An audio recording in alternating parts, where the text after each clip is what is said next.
Друзья, приехал я в Магдебург. Сегодня туманно с утра. Здесь будет фломаркт ночной. И я надеюсь, что-то интересное куплю. Ну, вот такая барахолка. Это только одно помещение, а здесь их 3.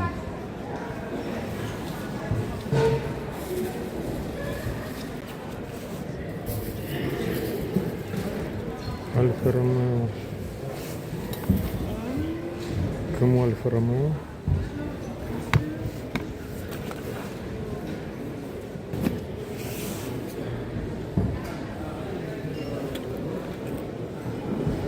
Интересно. Нож с дерева. Прикольный. 35 евро. К нему же еще ложки и вилки. Всевозможные шильды. Номера американские. Ну вот, друзья, такой нашел стол с монетами. Здесь продают монеты, банкноты. Я здесь купил несколько монет. Потом покажу.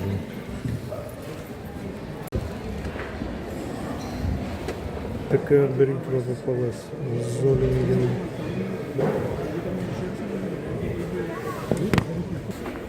Ну, вот здесь у этого продавца очень качественные монеты есть, но очень дорого стоят. Там у него на столе много монет, есть современные.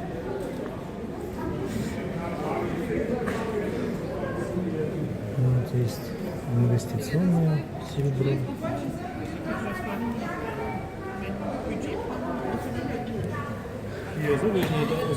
Есть вот шагающая свобода доллара по 50 евро.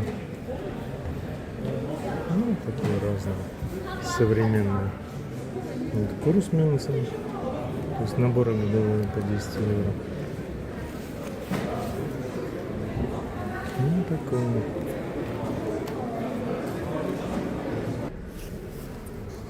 Так, друзья, шикарные монеты, но очень дорого.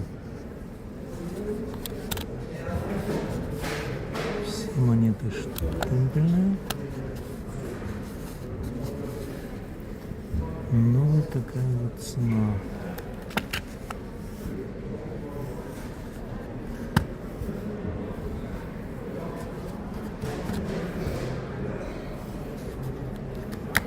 Магдебург шикарный. Ну, вообще все монеты шикарные.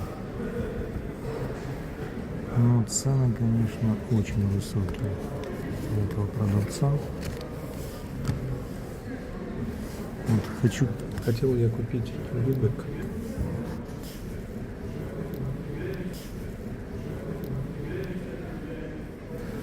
И не знаю, что делать. Вот 110 Альберт посмертный.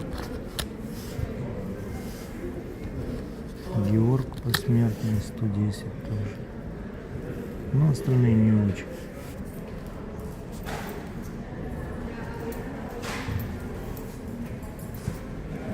Все монеты штемпельные.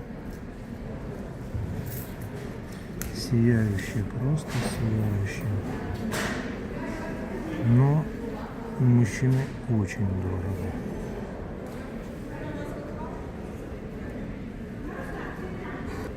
Любек отличный просто. Хотел я вот этот Любек купить. Но вот здесь вот есть какая-то чернота на монете, непонятная. Я не знаю, что это. Похоже на коррозию. Ну, вот он хочет за нее 230 евро. Ну, за 220-210 отдаст. Но вот эта чернота меня очень сильно смущает.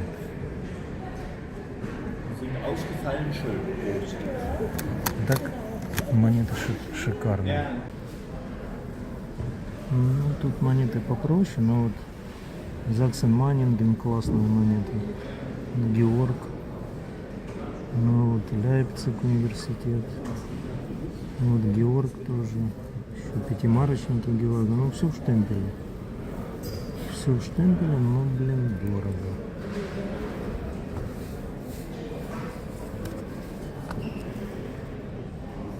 Классная монета. Ну вот такая цена.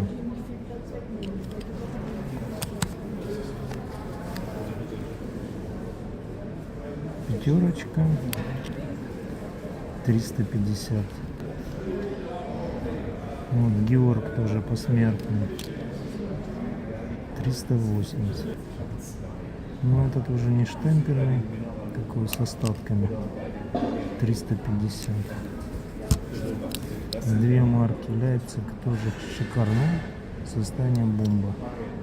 105.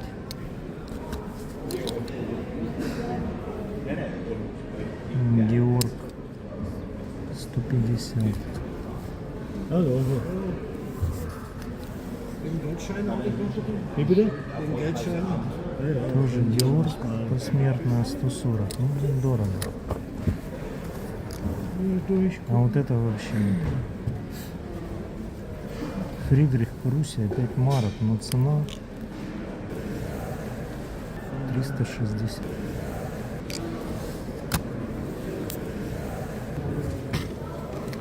Тоже хорошие монетки тут есть. Есть штемпельные, есть не очень. Вот Франкфурт.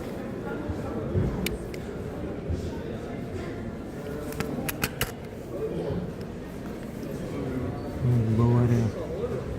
Хорошая. Людвиг. 5 марок, но цена 265. 3 марки Людвиг.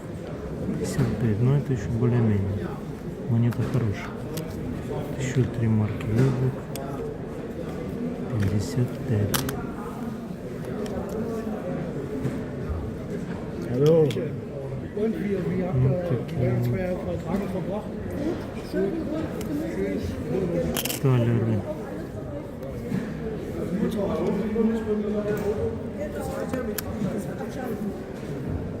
Ну, этот чищенный.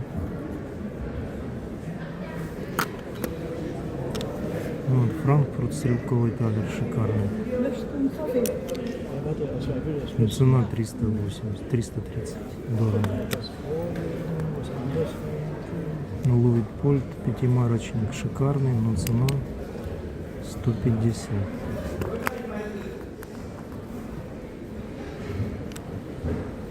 Ну да, дороговастенько. Луид Польт. 3 марки, 2 марки. И 55. Дорогой Луид Польт. Тут вообще 60.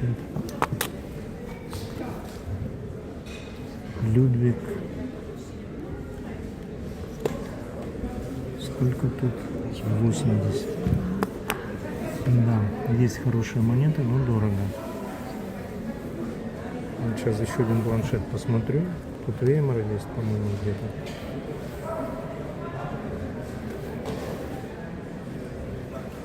А, вон там еще есть монеты. Вот я еще те посмотрю.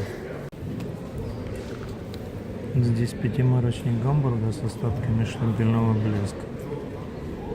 Вот такой у него ценничек. Это еще со старым орлом.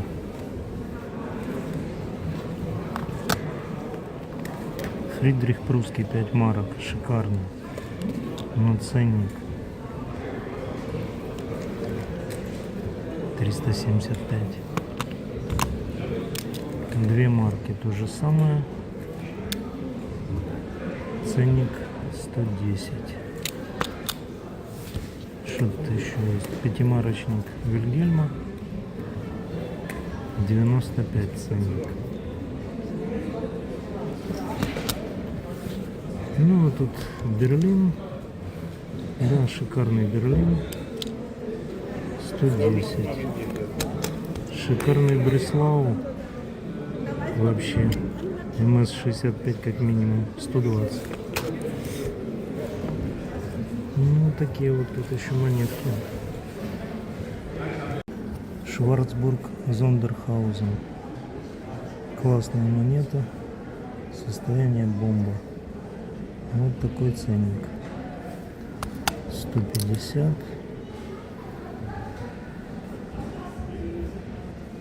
Ну, он такой смотрел поле, есть чуть-чуть царапки, вон видно.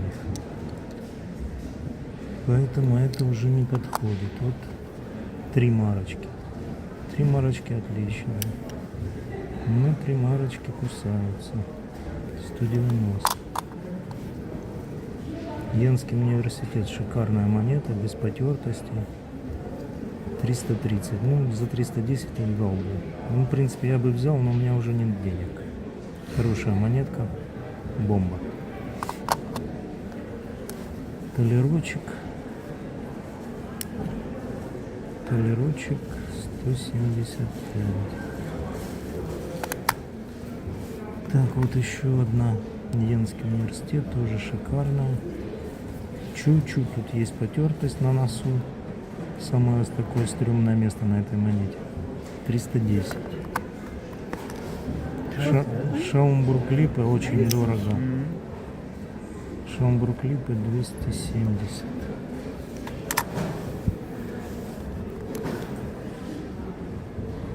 Альтенбург вот есть. 2 марочки. 735. Хорошая монета. Но не в этот раз. Ну, правда, она такая. Чуть-чуть есть потертости по полу. Это нет. Фридрих 230. Да, я такие монеты по 100 покупал. Саксония. Альберт. Посмертный. Хорошая монета. Но 210. Вот еще у меня один Альберт. 250, еще дороже. Ну, в принципе, так.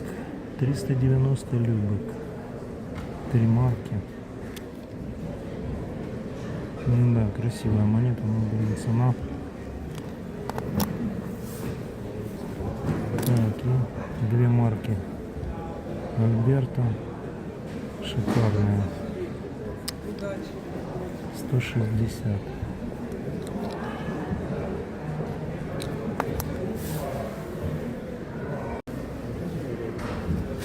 Вот такой аметист. Блестит цветами. Перить.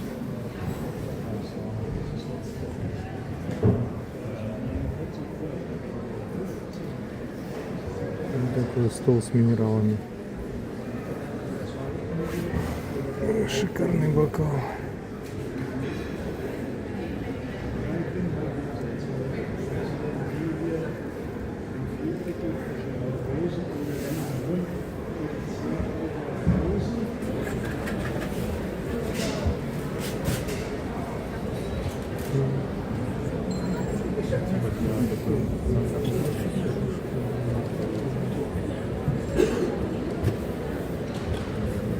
Симпатичная кружка.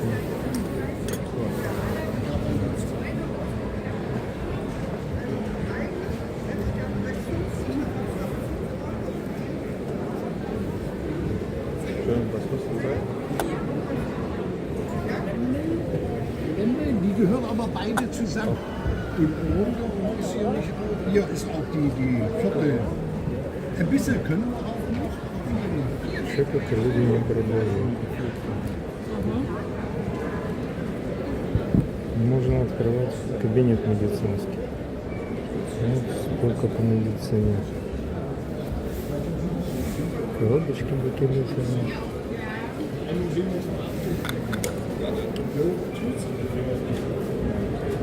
Also ein bisschen können wir noch, aber es ist nichts angeschlagen. Ну, 21. получается, Ja? Ein bisschen einwickeln und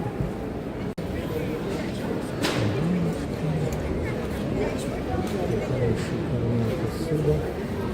Fehler nicht gefunden, das auch mit Bierbringen oder Getränke. ob so eine muss man schon. Утюжки. Ретро. У нас были железные, а тут вот бронзовые.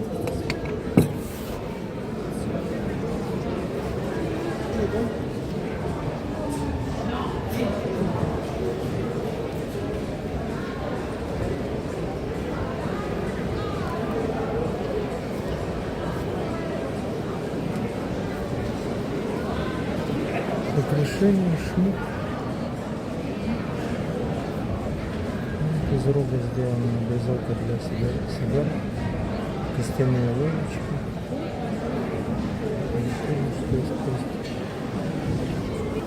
Картина симпатичная. Если еще на такую кучу ящиков попадаете, их надо проверять. Иногда бывают очень интересные находки. Поэтому кто знает, роется. Иногда можно купить за 1 евро очень дорогие вещи. Вот еще кепочки эпохи ГДР. Немножко милитари, монеты. Ну вот так Магдебург возле вокзала украшен вечером.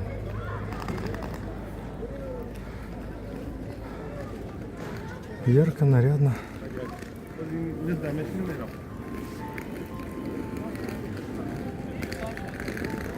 Я уже дома, могу вам показать теперь, что мне удалось купить на Фломаркте. Съездил я, считаю, удачно. Купил неплохие монеты. Купил также еще несколько банкнот. Монета империи. Луитпольд баварский. Монета в очень классном состоянии. У нее очень зеркальное поле. Матовый рельеф. Такое впечатление, что монета чеканилась штемпелем, которым чеканились монеты Proof. На ней почти нет никакой механики. Очень яркая. Просто зеркальная. Поле у монеты. Монета рядовая, монета недорогая. Встречается достаточно часто, но, конечно, не в таком качестве. В таком качестве мне попадается она второй раз. Первая монета это был пятимарочник. Сейчас эти 5 марок находятся в процессе слабирования. Надеюсь, где-то через месяц я их получу назад уже в слабе. Надеюсь, там будет хороший высокий грейд. Эта монета тоже была куплена для слабирования, поэтому она однозначно поедет в компанию NGC на слабирование и, надеюсь, получит высокий грейд. Приобрел я ее за 35 евро.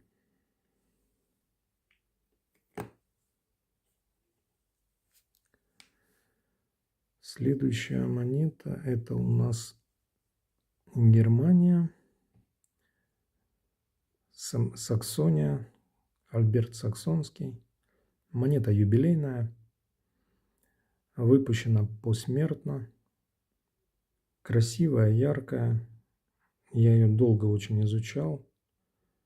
На монете нет никакой механики вообще.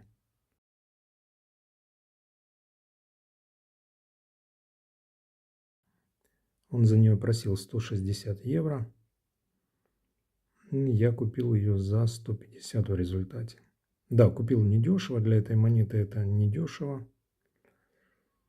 Но в силу того, что у нее такой великолепный сохран, я надеюсь, что она получит высокий грейд. Я надеюсь на МС-65. Если монета получит такой грейд или выше, это будет очень оправданная покупка.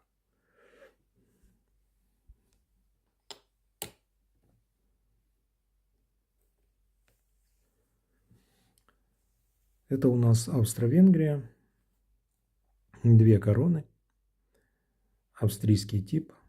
Франц Иосиф. Уже возмужавший, так сказать, подросший. Обошлась она мне в 15.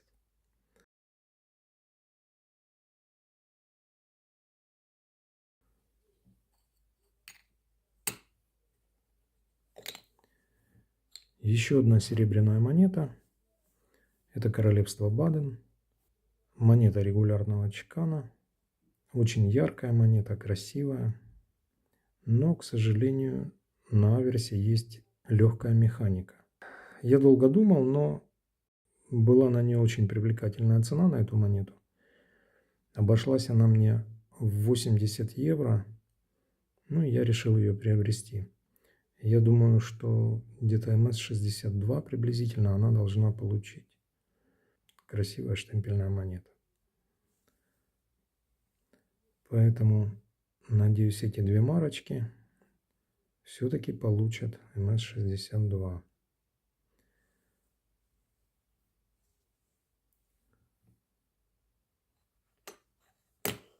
Купил я еще несколько монет в холдерах. У одного продавца был целый альбом старой Германии. Возможно, кто-то коллекционировал эти монеты. И я там поискал и выбрал 4 очень, на мой взгляд, достойных монеты.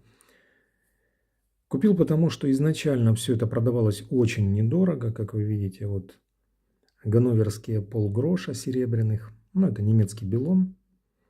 Это еще монеты до объединения Германии.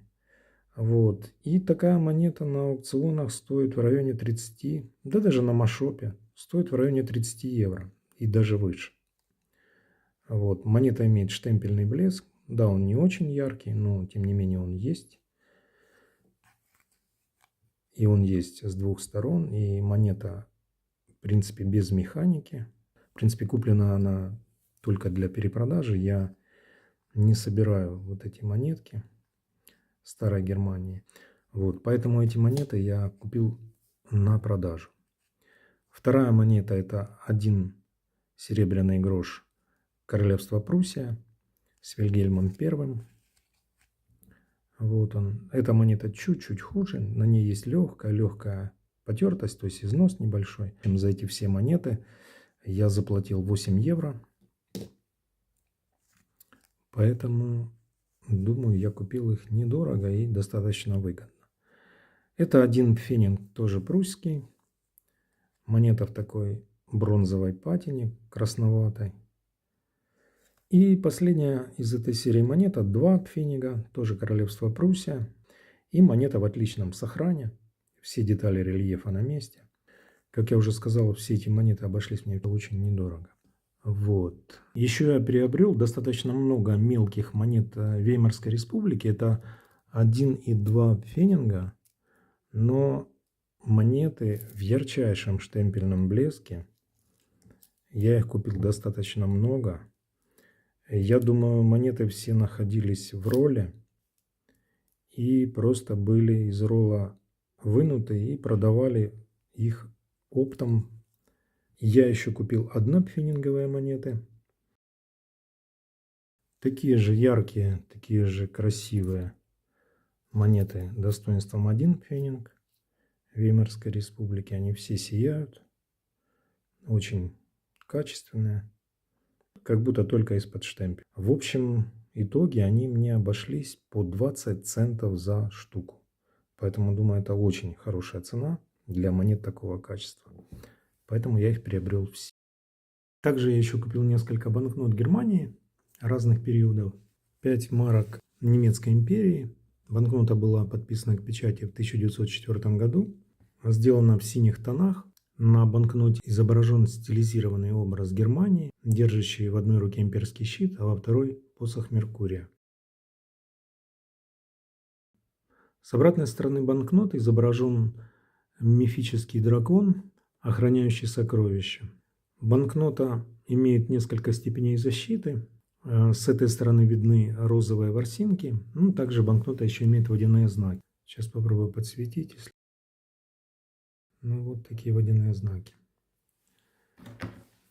Банкнота красивая. Очень интересно выглядит. Имеет 2 разновидности. Разновидность заключается в количестве цифр в номере. У меня 6-циферный номер, есть еще номер с 7 цифрами. Банкнота в идеальном состоянии, выглядит отлично, нет перегибов, нет пятен. Все поле банкноты подкрыто тиснением. Очень мне нравятся имперские банкноты. Я с недавних пор начал их собирать. Получаю огромное удовольствие.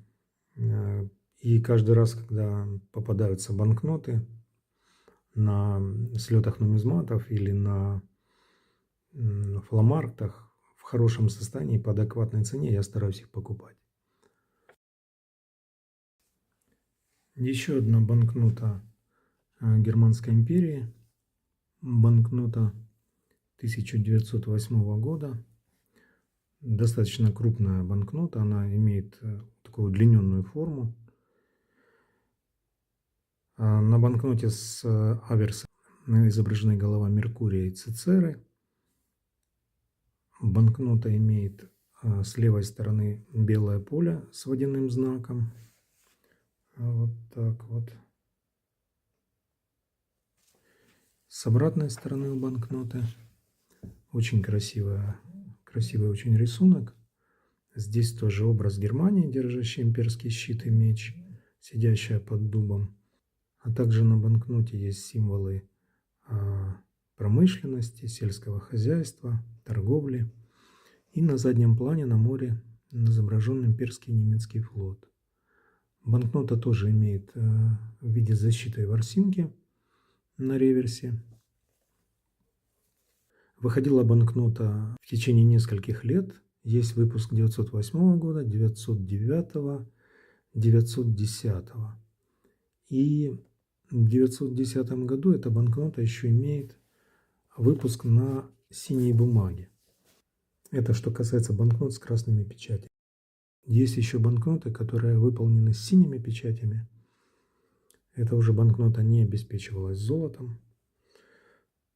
Но это другая история. Очень красивая банкнота. Не попадаются они, эти банкноты, в хорошем состоянии. Вообще я их не вижу. Поэтому мне попалась вот в состоянии X-Fine достаточно хорошая банкнота. И я ее купил. Купил недорого, купил за 5 евро. Это банкнота Веймарской республики. Периода инфляции. В отличие от первой банкноты, конечно, выглядит она очень, я бы сказал, примитивно. В плане того, что у нее очень такая непроработанная печать. Банкнота односторонняя. И выполнена на очень тонкой бумаге. Бумага настолько тонкая, что даже в свете лампы видно рельеф водяных знаков. То есть водяные знаки в виде ромбиков идут по всему полю. Во времена инфляции государство не успевало печатать банкноты. Настолько быстро они обесценивались. Поэтому, думаю, особо не изощрялись в дизайне, в бумаге, печатали на чем было. Потому что некоторые банкноты, пока печатались, так обесценивались, что их даже не выпускали в обращение. Это у нас 1 миллиард марок. Тоже банкнота имеет несколько разновидностей, но я думаю, что я остановлюсь на вот этой, так как остальные не очень существенные разновидности. Там вот в этой АС-серия, там немножко серии меняются. Поэтому, думаю, остановлюсь только на этой банкноте. Такие у меня были покупки в этот раз. Большое всем спасибо за просмотр. Желаю всем удачи и до новых встреч.